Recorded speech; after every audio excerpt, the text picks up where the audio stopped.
তো তারওয়াসুর নেতৃত্বে এসে যে আলাপগুলো হয়, পুরো আলাপটার ফোকাসটা ছিল হলো বাংলাদেশের এই যে জুলাই পরবর্তী যে অভূতপূর্ব যে চেঞ্জ এসছে সেটার ছিল হলো মূল ডিসকাশন পয়েন্ট।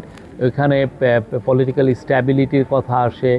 প্রফেসর ইউনিস বলেছেন যে বাংলাদেশ এখন অনেকটাই পলিটিক্যালি স্ট্যাবল একটা দেশ, এবং যার ফলে আপনারা দেখেছেন যে ফরেন ডাইরেক্ট ইনভেস্টমেন্ট আসছে।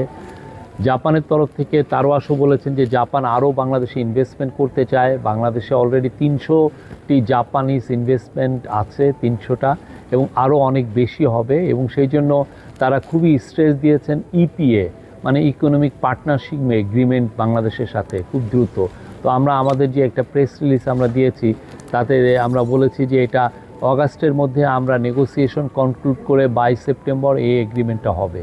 এবং এই এগ্রিমেন্টটা হলে যারা এই যে গ্রুপটা এসেছিলেন তারও আছে, তারা বলেছেন যে এর ফলে জাপানের থেকে আরও অনেক বেশি ইনভেস্টমেন্ট বাংলাদেশে আসবে। কারণ ইপিএর মাধ্যমে যেটা হবে যে বাংলাদেশ অনেক ট্যারিফ সুবিধা পাবে, এবং বাংলাদেশে যে জাপানিজ যে কোম্পানিগুলো যারা ইনভেস্ট করবেন তাদের জন্য বিশেষ সুবিধা থাকবে।